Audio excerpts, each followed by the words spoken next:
Next ਹੈ ਫੋਰਟਰਾਨ variable. ਪਹਿਲਾਂ ਆਪਾਂ ਕੀਤੀ ਸੀ ਫੋਰਟਰਾਨ ਕੌਨਸਟੈਂਟ, ਹੁਣ ਆਪਾਂ ਕਰਾਂਗੇ ਫੋਰਟਰਾਨ ਵੇਰੀਏਬਲ। ਸਪੋਜ਼ ਤੁਸੀਂ ਨਾ x = 5 ਲੈ ਰਹੇ ਹੋ ਕਿਤੇ, ਸਪੋਜ਼ ਸਮ ਫਾਈਂਡ ਆਊਟ ਕਰਨਾ, ਸਮ ਤੁਸੀਂ ਫਾਈਂਡ ਆਊਟ ਕਰਨਾ ਵਾ 5 ਤੇ 10 ਦਾ। ਤਾਂ ਮੈਨੂੰ ਪਤਾ ਮੈਂ 5 ਔਰ 10 ਦਾ ਸਮ ਫਾਈਂਡ ਆਊਟ ਕਰਨਾ ਵਾ, ਤਾਂ ਮੈਂ x = 5 ਲੈ ਲਾਂਗੀ, y = 10 ਲੈ ਲਾਂਗੀ, ਸਮ ਲਿਖ ਲਾਂਗੀ x + y।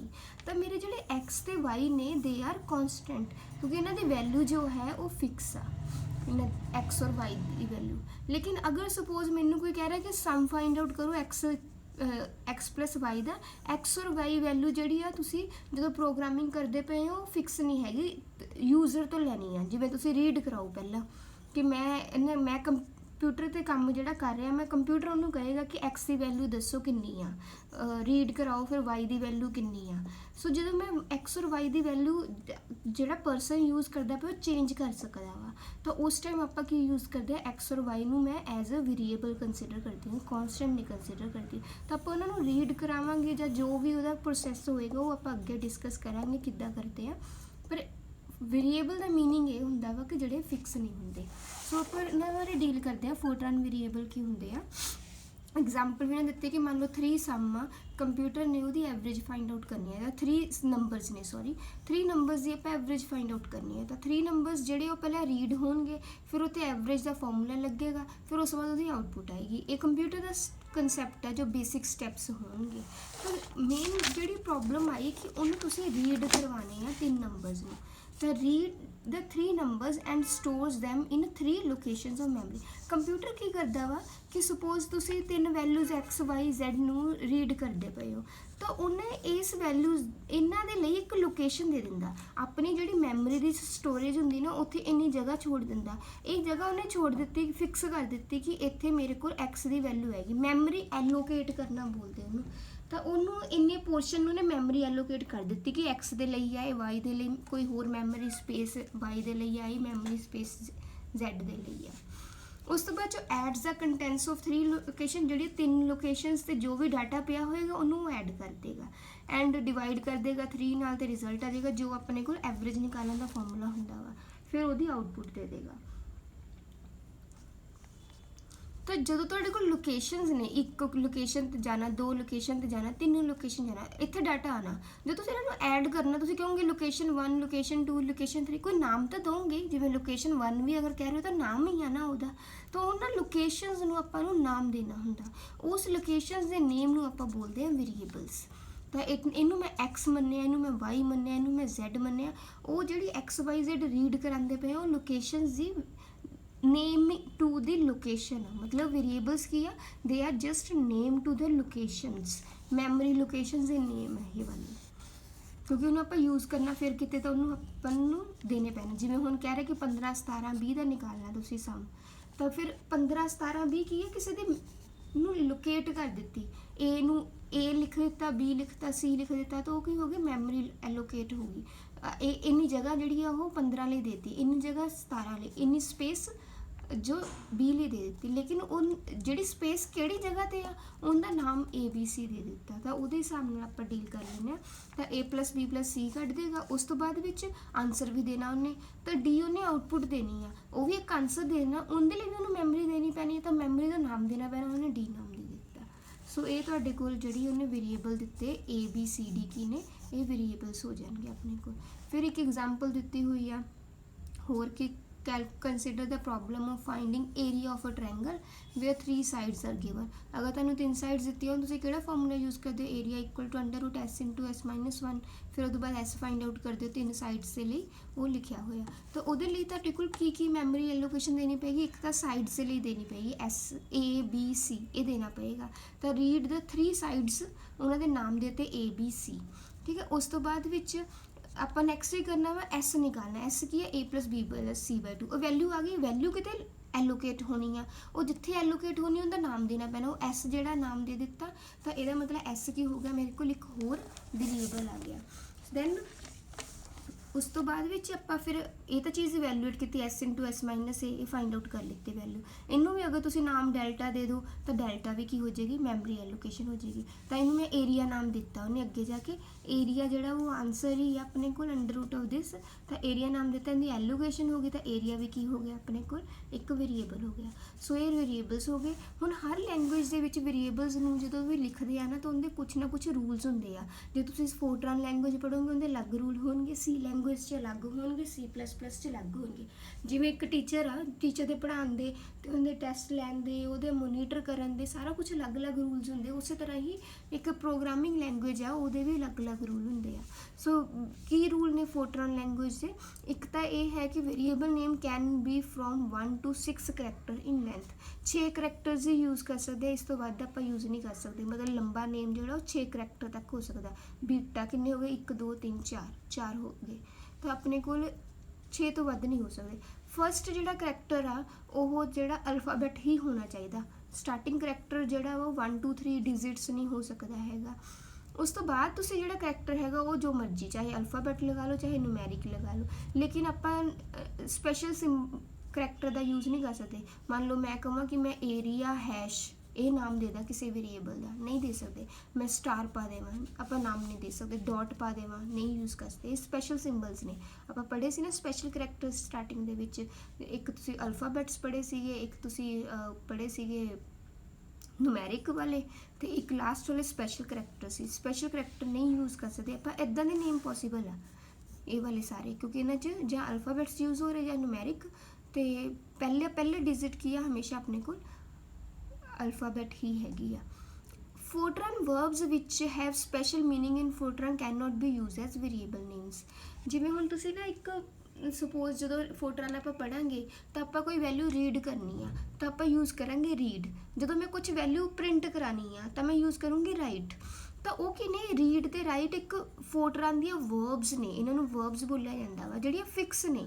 ਸਪੋਜ਼ ਆਪਾਂ ਨਾ ਕੋਈ ਵੀ ਐਕਸਪ੍ਰੈਸ਼ਨ ਲਗਾਉਣਾ ਤਾਂ ਉਹਦੇ ਲਈ ਕੁਝ ਫਿਕਸ ਚੀਜ਼ਾਂ ਕੀਤੀਆਂ ਹੋਈਆਂ ਵਾ, ਤਾਂ ਜਿਹੜੀਆਂ ਕੰਪਿਊਟਰ ਦੀਆਂ ਫੋਰਟਰਾਨ ਦੀਆਂ ਆਪਣੇ ਵਿੱਚ ਫਿਕਸ ਨੇ, ਤੁਸੀਂ ਉਹ ਨਾਮ ਨਹੀਂ ਦੇ ਸਕਦੇ ਇੱਥੇ, ਉਹ ਨਹੀਂ ਆਪਾਂ ਯੂਜ਼ ਕਰ ਸਕਦੇ। ਫਿਰ ਉਹਨੇ ਨੇ ਦੱਸਿਆ ਕਿ ਕਿਹੜੇ ਕਿਹੜੇ ਨਹੀਂ ਹੈਗਾ। ਕਮਿਸ਼ਨ ਨਹੀਂ ਹੈਗਾ ਕਿਉਂਕਿ ਬਹੁਤ ਲੰਬਾ ਵਾ, 5 ਹੀ ਆਪਾਂ 6 ਹੀ ਆਪਾਂ ਯੂਜ਼ ਕਰ ਸਕਦੇ ਸੀ। 3 ਨਾਲ ਸਟਾਰਟ ਨਹੀਂ ਕਰ ਸਕਦੇ ਸੀ। ਇਹ ਨੂਮੈਰਿਕ ਨਹੀਂ ਹੋ ਸਕਦਾ, ਵਿੱਚ ਪਲੱਸ ਨਹੀਂ ਆ ਸਕਦਾ, ਸਪੈਸ਼ਲ ਸਿੰਬਲ ਆ।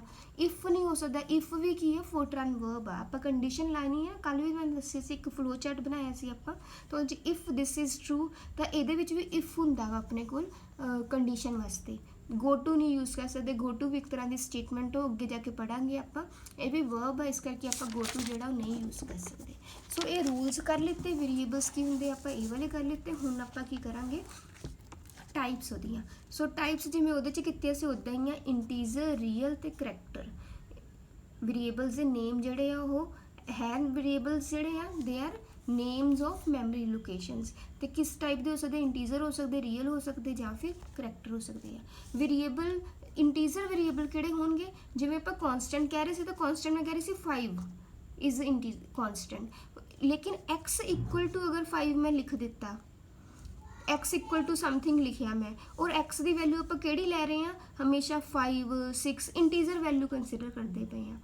ਤਾਂ ਉਸ ਕੇਸ ਦੇ ਵਿੱਚ ਆਪਾਂ ਕੀ ਕਵਾਂਗੇ ਕਿ x ਜਿਹੜਾ ਉਹ ਇੰਟੀਜ਼ਰ ਵੇਰੀਏਬਲ ਆ। ਮਤਲਬ ਜਿਹੜੇ ਵੇਰੀਏਬਲ ਇੰਟੀਜ਼ਰ ਵੈਲਿਊਜ਼ ਲਏਗਾ ਉਹਨੂੰ ਆਪਾਂ ਕੀ ਕਵਾਂਗੇ ਕਿ ਉਹ ਇੰਟੀਜ਼ਰ ਵੇਰੀਏਬਲ ਹੈ, ਵਿਚ ਰਿਕੁਆਇਰਸ ਓਨਲੀ ਇੰਟੀਜ਼ਰ ਵੈਲਿਊ। 56 59 ਇੱਦਾਂ ਦੀ ਵੈਲਿਊਜ਼ ਹੀ ਹੋਣੀਆਂ ਚਾਹੀਦੀਆਂ। ਅਤੇ ਇਹਨੂੰ ਡਿਕਲੇਅਰ ਕਿਵੇਂ ਕਰਦੇ ਆ ਇੰਟੀਜ਼ਰ ਵੇਰੀਏਬਲ ਨੂੰ? ਮਤਲਬ ਆਪਾਂ ਹੁਣ ਕਿਵੇਂ ਪਤਾ ਲੱਗੂਗਾ ਕਿਹੜਾ ਵੇਰੀਏਬਲ ਇੰਟੀਜ਼ਰ ਲਿਆ? ਡੈਕਲੇਰੇਸ਼ਨ ਕਿਵੇਂ ਕਰਨਾ? ਕਿਉਂਕਿ ਹਰ ਲੈਂਗੁਏਜ ਦੇ ਆਪਣੇ ਆਪਣੇ ਰੂਲਸ ਨੇ। ਇਸੇ ਤਰ੍ਹਾਂ ਹੀ ਆਪਾਂ ਹੁਣ ਫੋਰਟਰਾਨ ਦੇ ਰੂਲਸ ਪੜ੍ਹਦੇ ਪਏ ਹਾਂ ਕਿ ਮੰਨ ਲਓ ਮੈਂ ਕੋਈ ਨਾ ਐਕਸ ਰੀਡ ਕਰਨੀ, ਮੈਂ ਐਕਸ ਦੀ ਵੈਲਿਊ, ਤਾਂ ਆਪਾਂ ਕਿਵੇਂ ਰੀਡ ਕਰਨੀ ਆ? ਇੰਟੀਜ਼ਰ ਲੈਣਾ ਚਾਹੁੰਦੇ ਹਾਂ ਆਪਾਂ, ਐਕਸ ਇਕੁਅਲ ਟੂ ਤੁਸੀਂ ਐਵਰੇਜ ਨਿਕਾਲਣੀ ਤਾਂ XYZ ਰੀਡ ਕਰਵਾਉਣੇ ਆ। ਕੰਪਿਊਟਰ ਨੂੰ ਕੀ ਪਤਾ ਕਿ ਤੁਸੀਂ ਐਕਸ ਜਿਹੜਾ ਉਹ ਇੰਟੀਜ਼ਰ ਵੈਲਿਊ ਲੈਣੀ ਆ ਜਾਂ ਰੀਅਲ ਲੈਣੀ ਆ ਜਾਂ ਕੌਨਸਟੈਂਟ ਲੈਣੀ ਆ। ਕੰਪਿਊਟਰ ਨੂੰ ਤੁਹਾਨੂੰ ਦੱਸਣਾ ਪੈਂਦਾ ਵਾ ਕਿ ਤੁਸੀਂ ਐਕਸ ਜਿਹੜੀ ਵੈਲਿਊ ਉਹ ਕਿੱਦਾਂ ਦੀ ਕੰਸੀਡਰ ਕਰਨੀ ਆ। ਸੋ ਉਹਨੂੰ ਡਿਕਲੇਅਰ ਕਰਨਾ। ਸੋ ਜੇ ਤੁਸੀਂ ਇੰਟੀਜ਼ਰ ਵੈਲਿਊ ਲੈਣੀ ਆ ਤਾਂ ਉਹਨੂੰ ਕਿਵੇਂ ਡਿਕਲੇਅਰ ਕੀਤਾ ਜਾਂਦਾ ਵਾ? ਇੰਟੀਜ਼ਰ ਆ ਵਰਡ ਯੂਜ਼ ਕੀਤਾ ਜਾਂਦਾ। ਇਹ ਵੀ ਫੋਰਟਰਾਨ ਵਰਬ ਹੋ ਗਿਆ। ਇੰਟੀਜ਼ਰ ਪੂਰਾ ਕੈਪੀਟਲ ਹੀ ਯੂਜ਼ ਕਰਦੇ ਆ ਆਪਾਂ ਫੋਰਟਰਾਨ ਦੇ ਵਿੱਚ। ਫਿਰ ਉਸ ਤੋਂ ਬਾਅਦ ਲਿਸਟ ਆਫ ਵੇਰੀਏਬਲਸ। ਇੱਕ ਵੇਰੀਏਬਲ ਵੀ ਹੋ ਸਕਦਾ, ਇੱਕੋ ਵਾਰੀ 'ਚ ਤੁਸੀਂ ਜਿਵੇਂ ਪਹਿਲਾਂ ਇੰਟੀਜ਼ਰ x ਕਰੋ, ਫਿਰ ਇੰਟੀਜ਼ਰ y ਕਰੋ, ਫਿਰ ਇੰਟੀਜ਼ਰ z ਕਰੋ, ਜਿਵੇਂ ਆਪਾਂ ਇੱਥੇ ਇੰਟੀਜ਼ਰ i ਕੀਤਾ, ਇੰਟੀਜ਼ਰ ਸਮ ਕੀਤਾ, ਇੰਟੀਜ਼ਰ ਏਰੀਆ, ਤਾਂ ਇਹ 3 ਵੇਰੀਏਬਲਸ ਅਲੱਗ-ਅਲੱਗ। ਜਾਂ ਫਿਰ ਤੁਸੀਂ ਇਹਨੂੰ ਇਸ ਤਰ੍ਹਾਂ ਵੀ ਕਰ ਸਕਦੇ ਹੋ, integer i comma sum comma area. ਅਗਰ ਤੁਸੀਂ ਕੌਮਾ ਵੀ ਨਹੀਂ ਲਗਾਉਣਾ ਭੁੱਲ ਜਾਓਗੇ ਜਾਂ ਪਿੱਛੇ ਡॉट ਲਗਾ ਦੋਗੇ ਤਾਂ ਕੰਪਿਊਟਰ ਨਹੀਂ ਲਏਗਾ। ਇੱਥੇ ਸਪੇਸ ਆਣੀ ਜ਼ਰੂਰੀ ਹੈ, integer space i comma sum comma area. ਫਿਰ ਉਸ ਤੋਂ ਬਾਅਦ ਵਿੱਚ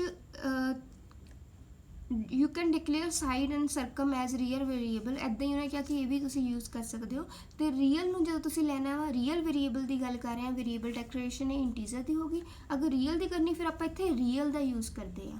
ਅਤੇ ਫਿਰ ਜਿਵੇਂ ਸਪੋਜ਼ ਤੁਸੀਂ ਕੋਈ ਵੈਲੂ ਪੁਆਇੰਟਸ ਲੈਣਾ ਚਾਹੁੰਦੇ ਹੋ ਤਾਂ ਤੁਹਾਨੂੰ ਪਤਾ ਵਾ ਆਊਟਪੁੱਟ ਪੁਆਇੰਟਸ ਚਾਹਣੀ ਆ, ਜਾਂ ਫਿਰ ਹੋ ਸਕਦਾ ਨਾ ਜਿਵੇਂ ਤੁਸੀਂ ABC ਮੰਨ ਲਓ, ਤੁਸੀਂ ਸਾਈਡਸ ਜਿਹੜੀਆਂ ਨੇ ਇੰਟੀਜ਼ਰ ਹੀ ਲਈਆਂ, ਬਟ a+b+c/3 ਤਾਂ ਹੋ ਸਕਦਾ ਸੀਗਾ ਕਿ ਜਿਹੜਾ ਆਨਸਰ ਹੈ ਉਹ ਇੰਟੀਜ਼ਰ ਨਾ ਆਉਂਦਾ। ਸੋ ਇੱਦਾਂ ਦੇ ਕੇਸਿਸ ਦੇ ਵਿੱਚ ਆਪਾਂ ਕੀ ਕਰਦੇ ਹਾਂ, ਜਿੱਥੇ ਆਪਾਂ ਨੂੰ ਪਤਾ ਹੋਵੇ ਕਿ ਰੀਅਲ ਵੀ ਆ ਸਕਦਾ, ਜਾਂ ਆਪਾਂ ਲੈਣੀ ਵੀ ਰੀਅਲ ਚਾਹੀਏ, ਸਾਈਡਸ ਆਪਾਂ ਪੁਆਇੰਟਸ ਵੀ ਲੈ ਸਕਦੇ ਸੀ। ਸੋ ਜਦੋਂ ਆਪਾਂ ਰੀਅਲ ਲੈਣਾ ਚਾਹੁੰਦੇ ਹਾਂ ਆਪਾਂ ਇਹਦੋਂ ਯੂਜ਼ ਕਰਦੇ ਹਾਂ ਰੀਅਲ, ਫਿਰ ਸਪੇਸ ਲਿਸਟ ਆਫ ਵੇਰੀਏਬਲ। ਸੋ ਇੱਦਾਂ ਹੋ ਗਿਆ। ਇਹਦੇ 'ਚ ਤੁਸੀਂ ਲੈਂਥ ਜਿਹੜਾ ਲੈਂਥ ਵਿੱਚ ਸਪੈਸੀਫਾਈ ਕਰਨ ਦੀ ਲੋੜ ਨਹੀਂ ਹੁੰਦੀ, ਕਿਉਂਕਿ ਇਹਨਾਂ ਦੀ ਇਨਬਿਲਟ ਹੀ ਹੁੰਦੀ ਆ।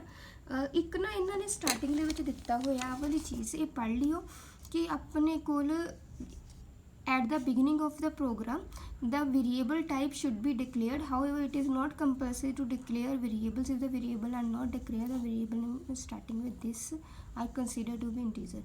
मतलब ਜੇ ਤੁਸੀਂ ਇਹ ਨਹੀਂ ਦੋਗੇ ਇੰਟੀਜ਼ਰ ਲਿਖੋਗੇ ਨਹੀਂ ਜਾਂ ਰੀਅਲ ਨਹੀਂ ਲਿਖਿਆ, ਤਾਂ ਫਿਰ ਜੇ ਤੁਸੀਂ ਕੋਈ ਵੀ ਨਾਮ ਅਗਰ i ਦੇ ਨਾਲ ਸ਼ੁਰੂ ਹੋ ਰਿਹਾ ਵਾ ਤਾਂ ਉਹ ਆਟੋਮੈਟਿਕਲੀ ਇੰਟੀਜ਼ਰ ਲੈ ਲੈਂਦਾ ਵਾ। ਜੇ ਕਿਸ ਦਾ ਵੀ ਨੇਮ j ਨਾਲ ਸਟਾਰਟ ਹੋ ਰਿਹਾ ਵਾ ਜਾਂ k ਨਾਲ ਹੋ ਰਿਹਾ ਜਾਂ l ਨਾਲ ਹੋ ਰਿਹਾ ਜਾਂ m ਨਾਲ ਜਾਂ n ਨਾਲ, ਉਹ ਇਹਨਾਂ ਨੂੰ ਆਪੇ ਹੀ ਇੰਟੀਜ਼ਰ ਲੈ ਲੈਂਦਾ ਅਗਰ ਤੁਸੀਂ ਡਿਕਲੇਅਰ ਨਹੀਂ ਕਰੋਗੇ। ਲੇਕਿਨ ਆਪਾਂ ਕਦੇ ਵੀ ਇੱਦਾਂ ਕਰਦੇ ਨਹੀਂ ਪ੍ਰੋਗਰਾਮਿੰਗ ਦੇ ਵਿੱਚ, ਆਪਾਂ ਹਮੇਸ਼ਾ ਡਿਕਲੇਅਰ ਕਰਨਾ ਹੀ ਆ ਤਾਂ ਜੋ ਕਨਫਿਊਜ਼ਨ ਨਾ ਕ੍ਰੀਏਟ ਹੋਵੇ। ਜੇ ਮੰਨ ਲਓ ਕਿ ਸਪੋਜ਼ ਆਪਾਂ ਸਮ ਨਿਕਾਲਣਾ ਤਾਂ s ਕੀ ਆ, ਐਸ ਜੇ ਮੈਨੂੰ ਇੰਟੀਜ਼ਰ ਹੀ ਵੈਲਿਊ ਚਾਹੀਦੀ ਤਾਂ ਮੈਂ ਇੰਟੀਜ਼ਰ ਲਿਖਾਂਗੀ, ਜੇ ਮੈਂ ਨਹੀਂ ਲਿਖਾਂਗੀ ਤਾਂ ਫਿਰ ਉਹ ਆਟੋਮੈਟਿਕਲੀ ਰੀਅਲ ਲੈ ਲੇਗਾ ਉਹਨੂੰ, ਕਿਉਂਕਿ ਉਹ IJKLMN ਚੋਂ ਨਹੀਂ ਹੈਗਾ। ਨੈਕਸਟ ਹੈ ਕਰੈਕਟਰ। ਕਰੈਕਟਰ ਨੂੰ ਡਿਕਲੇਅਰ ਕਰਨ ਦੇ ਲਈ ਕਰੈਕਟਰ, ਫਿਰ ਤੁਸੀਂ ਉਹਦਾ ਨੇਮ ਲਿਖਣਾ, ਫਿਰ ਸਟਾਰ 25 ਕੁਝ ਵੀ ਹੋ ਸਕਦਾ, ਜ਼ਰੂਰੀ ਨਹੀਂ 25 ਹੈ। 25 ਦਾ ਮਤਲਬ ਇਹ ਹੈ ਕਿ ਤੁਸੀਂ ਕਿੰਨਾ ਉਹਦਾ ਸਾਈਜ਼ ਲੈਂਦੇ ਪਏ ਹੋ, ਕਰੈਕਟਰ ਦਾ ਸਾਈਜ਼ ਕਿੰਨਾ ਲੈ ਰਹੇ ਹੋ। ਕਰੈਕਟਰ ਕੀ ਹੋ ਚੀਜ਼ ਹੋ ਗਈ, ਜਿਵੇਂ ਮੈਂ ਕਿਸੇ ਦਾ ਨਾਮ ਲਿਖਣਾ, ਸਪੋਜ਼ ਮੈਂ ਆਪਣਾ ਨਾਮ ਲਿਖਣਾ ਚਾਹੁੰਦੀ ਹਾਂ ਦੀਪਿਕਾ, ਤਾਂ ਮੈਨੂੰ ਇੱਕ ਵੇਰੀਏਬਲ ਦੇ ਵਿੱਚ ਵੈਲਿਊ ਦੇਣੀ ਹੈ ਦੀਪਿਕਾ ਦੀ, ਤਾਂ ਉਹਦਾ ਮੈਨੂੰ ਦੱਸਣਾ ਪਏਗਾ ਕਿ 1 2 3 4 5 6 7 ਕਰੈਕਟਰ ਮੈਨੂੰ ਚਾਹੀਦੇ ਆ। ਤਾਂ ਮੈਕਸੀਮਮ ਉਸ ਤੋਂ ਵੱਧ ਲੈ ਸਕਦੇ ਹੋ, ਘੱਟ ਨਹੀਂ ਲੈ ਸਕਦੇ। ਜੇ ਤੁਸੀਂ ਇੱਥੇ ਸਟਾਰ 6 ਲਿਖ ਲਓਗੇ ਤਾਂ ਉਹ 6 ਕਰੈਕਟਰ ਪ੍ਰਿੰਟ ਕਰੂਗਾ, ਇਹਨੂੰ ਨਹੀਂ ਲਏਗਾ, ਇਸ ਵੈਲਿਊ ਨੂੰ ਕੰਸੀਡਰ ਨਹੀਂ ਕਰੂਗਾ ਲਾਸਟ A ਨੂੰ। ਤਾਂ ਕਰੈਕਟਰ ਨੇਮ ਸਟਾਰ 25। ਤਾਂ ਅਗਰ ਲੈਂਥ ਵੱਧ ਲੈ ਸਕਦੇ ਹੋ ਪਰ ਘੱਟ ਨਹੀਂ ਲੈਣੀ ਚਾਹੀਦੀ ਹੁੰਦੀ ਹੈਗੀ। ਵੱਧ ਲੈਣ ਦਾ ਨੁਕਸਾਨ ਨਹੀਂ ਹੁੰਦਾ ਹੈਗਾ, ਉਹਦੇ 'ਚ ਬਸ ਇਹ ਹੈ ਕਿ ਮੈਮਰੀ ਜਿਹੜੀ ਉਹ ਫालतू ਲੈ ਲੈਂਦਾ, ਉਹ ਇੰਨੀ ਸਪੇਸ ਫालतू ਛੋੜ ਦੇਗਾ, ਪਰ ਆਨਸਰ ਮਤਲਬ ਜਿਵੇਂ ਸਪੋਜ਼ ਤੁਸੀਂ ਪ੍ਰਿੰਟ ਕਰਾ ਰਹੇ ਹੋ ਤਾਂ ਇੰਨੀ ਜਗ੍ਹਾ ਛੋੜ ਕੇ ਫਿਰ ਅਗਲਾ ਕੰਮ ਕਰੇਗਾ। ਦਿਖ ਨਹੀਂ ਰਿਹਾ ਹੁਣ, ਇਹ ਦੀਪਿਕਾ ਲਿਖਿਆ ਫਿਰ ਇੰਨੀ ਸਪੇਸ ਛੋੜ ਕੇ ਫਿਰ ਅਗਲਾ ਕੰਮ ਕਰੇਗਾ। ਜੇ ਮੰਨ ਲਓ ਮੈਂ 10 ਸਪੇਸ ਦੇ ਦਿੱਤੀ ਤਾਂ ਉਸ ਤੋਂ ਬਾਅਦ ਵਿੱਚ ਸਟਾਰ, ਇਹਨੂੰ ਸਟੈਰਿਕ ਸਾਈਨ ਬੋਲਦੇ ਤੁਸੀਂ, ਸਟਾਰ ਮਲਟੀਪਲੀਕੇਸ਼ਨ ਦਾ ਸਾਈਨ ਵੀ ਹੁੰਦਾ ਕੰਪਿਊਟਰ ਦੇ ਵਿੱਚ। ਕਰੈਕਟਰ ਨੇਮ ਸਟਾਰ 25 ਕੋਮਾ ਪਾ ਕੇ ਤੁਸੀਂ ਡਿਜ਼ਾਈਨ ਸਟਾਰ 10 ਦੋ ਨਾਮ ਵੀ ਦੇ ਸਕਦੇ ਹੋ, ਜਾਂ ਫਿਰ ਇੱਦਾਂ ਵੀ ਕਰ ਸਕਦੇ ਹੋ ਕਰੈਕਟਰ ਜੇ ਮੰਨ ਲਓ A ਔਰ B ਦੋਨਾਂ ਦਾ ਸਾਈਜ਼ ਸੇਮ ਆ ਤਾਂ ਸਟਾਰ 10 ਪਹਿਲਾਂ ਲਿਖ ਦਿਓ A, B, ਤਾਂ ਪਤਾ ਲੱਗ ਜਾਏਗਾ ਕਿ ਦੋਨੋਂ ਕਰੈਕਟਰ ਨੇ ਔਰ ਦੋਨੋਂ ਦਾ ਸਾਈਜ਼ ਕਿੰਨਾ ਵਾ 10। ਜੇ ਅਗਰ ਨਹੀਂ ਦਿੰਦੇ ਕਰੈਕਟਰ XYZ ਲਿਖ ਦਿੰਦੇ ਹੋ ਤਾਂ ਫਿਰ ਉਹ ਸਿਰਫ ਇੱਕੋ ਦੀ ਲੈਂਥ ਲੈਂਦਾ, ਫਿਰ ਤੁਸੀਂ XYZ ਦੇ ਵਿੱਚ ਸਿਰਫ ਇੱਕ ਦੇ ਸਕਦੇ, ਜਿਵੇਂ D X ਵੈਲਿਊ ਜਾਂ M ਵੈਲਿਊ ਦੇ ਸਕਦੇ ਜਾਂ P। ਅੱਗੇ ਨਹੀਂ, ਮੈਂ ਪੂਰਾ ਦੀਪਿਕਾ ਨਹੀਂ ਲਿਖ ਸਕਦੀ ਹੈਗੀ ਇਹਦੇ ਨਾਲ, ਫਿਰ ਉਹ ਇੱਕੋ ਹੀ ਵੈਲਿਊ ਪਿਕ ਕਰੇਗਾ ਇਹਦੇ ਨਾਲ। ਫਿਰ ਹੈ ਇੰਪਲੀਸਿਟ ਟਾਈਪ ਡੈਕਲੇਰੇਸ਼ਨ। ਇੱਕ ਹੋਰ ਤਰੀਕੇ ਨਾਲ ਆਪਾਂ ਇੰਪਲੀਸਿਟ ਟਾਈਪ, ਇੰਪਲੀਸਿਟ ਦਾ ਮਤਲਬ ਜਿਵੇਂ ਆਪਾਂ ਐਕਸਪਲੀਸਿਟ ਅਲੱਗ-ਅਲੱਗ ਜਿਵੇਂ ਆਪਾਂ ਕੀਤੀ ਹੋਈ ਹੈ, ਐਕਸਪਲੀਸਿਟ ਵੇ ਹੋ ਗਿਆ, ਡਿਫਰੈਂਟ ਵੇ ਨਾਲ ਕੀਤੀ। ਇੰਪਲੀਸਿਟ ਹੁਣ ਆਪਾਂ ਤਿੰਨਾਂ ਨੂੰ ਮੰਨ ਲਓ ਇਕੱਠਾ ਯੂਜ਼ ਕਰਨਾ ਚਾਹੁੰਦੇ ਹਾਂ, ਰੀਅਲ ਕਰੈਕਟਰ ਤੇ ਇਹਨਾਂ ਨੂੰ, ਤਾਂ ਉਹਨੂੰ ਵੀ ਆਪਾਂ ਇਕੱਠਾ ਵੀ ਕਰ ਸਕਦੇ ਹਾਂ। ਬਹੁਤ ਘੱਟ ਯੂਜ਼ ਕਰਦੇ ਆਪਾਂ, ਤੁਹਾਨੂੰ ਨੌਲੇਜ ਹੋਣੀ ਚਾਹੀਦੀ ਹੈ ਕਿਉਂਕਿ ਕੁਐਸਚਨ ਆ ਸਕਦਾ ਵਾ। ਪ੍ਰੈਕਟੀਕਲੀ ਘੱਟ ਯੂਜ਼ ਕਰਦੇ ਹਾਂ ਇਹਨੂੰ ਆਪਾਂ। ਇੰਪਲੀਸਿਟ ਦੇ ਵਿੱਚ ਆਪਾਂ ਕੀ ਕਰਦੇ ਹਾਂ, ਆਪਾਂ ਇੰਪਲੀਸਿਟ ਲਿਖ ਦਿੰਦੇ ਹਾਂ, ਫਿਰ ਉਸ ਤੋਂ ਬਾਅਦ ਟਾਈਪ ਲਿਖਦੇ ਹਾਂ ਇੰਟੀਜ਼ਰ A।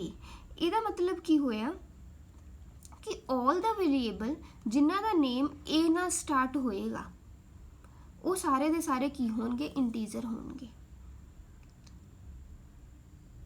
जिन्ने भी ਆਪਾਂ मैं लूँगी सपोज मैं अल्फा जिन्ने भी वेरीएबल्स रहूँगी ਜਿਹੜੇ ਦਾ ਨਾਮ A ਤੋਂ ਸਟਾਰਟ ਹੋ ਰਿਹਾ ਉਹ ਸਾਰੇ ਦੇ ਸਾਰੇ ਇੰਟੀਜ਼ਰ ਹੋਣਗੇ। ਸੋ ਇੱਕੋ ਦੇ ਵਿੱਚ ਇਹਦੇ 'ਚ ਤਾਂ ਮੈਂ ਇਕੱਲਾ ਇੱਕੋ ਹੀ ਕੀਤਾ। ਆਪਾਂ ਇਦਾਂ ਵੀ ਕਰ ਸਕਦੇ ਕੋਮਾ ਪਾ ਕੇ ਰੀਅਲ ਅੱਗੇ ਕੀਤੀ ਹੋਈ ਕੋਈ ਹੋਰ ਐਗਜ਼ਾਮਪਲ ਦੇਖ ਲੈਂਦੇ ਹਾਂ। ਆ ਦੇਖੋ implicit integer c, e to g ਇਹ ਕੀ ਕਰੇਗਾ? this declare the variable name starting with the letter c ਨਾਲ ਜਿਹੜੇ ਸ਼ੁਰੂ ਹੋਣਗੇ। e to g ਦਾ ਮਤਲਬ e ਤੋਂ ਲੈ ਕੇ g ਤੱਕ ਸਾਰੇ e f g ਇਹਨਾਂ ਸਭ ਨੂੰ ਕੀ ਕਰੇਗਾ ਉਹ ਇੰਟੀਜ਼ਰ ਮੰਨੇਗਾ। ਤੇ i j k l m n ਤਾਂ ਉਹਨੇ ਇੰਟੀਜ਼ਰ ਲੈਣੀ ਹੈ ਕਿਉਂਕਿ ਉਹਦੇ ਬਾਰੇ ਆਪਾਂ ਤਾਂ ਕੁਝ ਦੱਸਿਆ ਨਹੀਂ ਹੈਗਾ, ਤਾਂ ਉਹਨੇ ਉਹਨਾਂ ਨੂੰ ਇੰਟੀਜ਼ਰ ਮੰਨ ਨਹੀਂ ਲੈਣਾ। ਜਾਂ ਫਿਰ ਤੁਸੀਂ ਇੱਥੇ ਇਕੱਠਾ ਵੀ ਕਰ ਸਕਦੇ ਇੰਟੀਜ਼ਰ ਤੇ ਰੀਅਲ। x ਤੋਂ ਲੈ ਕੇ z ਤੱਕ ਇੰਟੀਜ਼ਰ ਰੀਅਲ i ਮਤਲਬ x y z ਕੀ ਹੋ ਜਾਣਗੇ ਇੰਟੀਜ਼ਰਸ ਹੋਣਗੇ। ਰੀਅਲ i ਹੁਣ ਇੱਥੇ ਤੁਸੀਂ ਜਦੋਂ ਲਿਖਤਾ ਨਾ ਕਿ i ਮੇਰਾ ਰੀਅਲ ਚਾਹੀਦਾ ਵਾ ਤਾਂ i ਵਾਲਾ ਜਿਹੜਾ ਅਲਫਾਬੈਟ ਤੋਂ ਸਟਾਰਟ ਹੋ ਰਿਹਾ ਉਹਨੂੰ ਕਦੇ ਵੀ ਇੰਟੀਜ਼ਰ ਨਹੀਂ ਲਊਗਾ। ਜੇ ਮੈਂ ਨਹੀਂ i ਰੀਅਲ ਲਿਖਦੀ ਫਿਰ ਉਹ i ਨੂੰ ਇੰਟੀਜ਼ਰ ਕੰਸੀਡਰ ਕਰੇਗਾ, ਅਦਰਵਾਈਜ਼ ਨਹੀਂ ਕਰੇਗਾ। i ਜਿਹੜਾ ਵਾ ਉਹ ਰੀਅਲ ਆ, x y z ਇੰਟੀਜ਼ਰ ਆ ਤੇ i ਵਿੱਚੋਂ ਕੱਟਿਆ ਗਿਆ ਤਾਂ j k l m n ਕੀ ਹੋ ਜਾਣਗੇ ਉਹ ਇੰਟੀਜ਼ਰ ਹੀ ਰਹਿਣਗੇ। ਇਸੇ ਤਰ੍ਹਾਂ ਹੀ ਜਿਵੇਂ ਅਗਲੇ ਦਿੱਤੀ ਹੋਈ ਹੈ implicit k to r। Implicit ਤੁਸੀਂ ਕਰੈਕਟਰ ਨੂੰ ਵੀ ਦੇ ਸਕਦੇ ਹੋ star 40 b to d, b ਤੋਂ ਲੈ ਕੇ d ਤੱਕ ਸਾਰੇ ਕਰੈਕਟਰਸ ਹੋ ਜਾਣਗੇ 40 ਲੈਂਥ ਦੇ। ਸੋ ਇਹ ਹੈ ਸਾਰਾ ਕੁਝ ਵੇਰੀਏਬਲਸ ਦੇ ਬਾਰੇ। ਫਿਰ ਹੁਣ ਐਕਸਪ੍ਰੈਸ਼ਨ ਦੇ ਬਾਰੇ ਫਿਰ ਆਪਾਂ ਅੱਗੇ ਕਰਾਂਗੇ।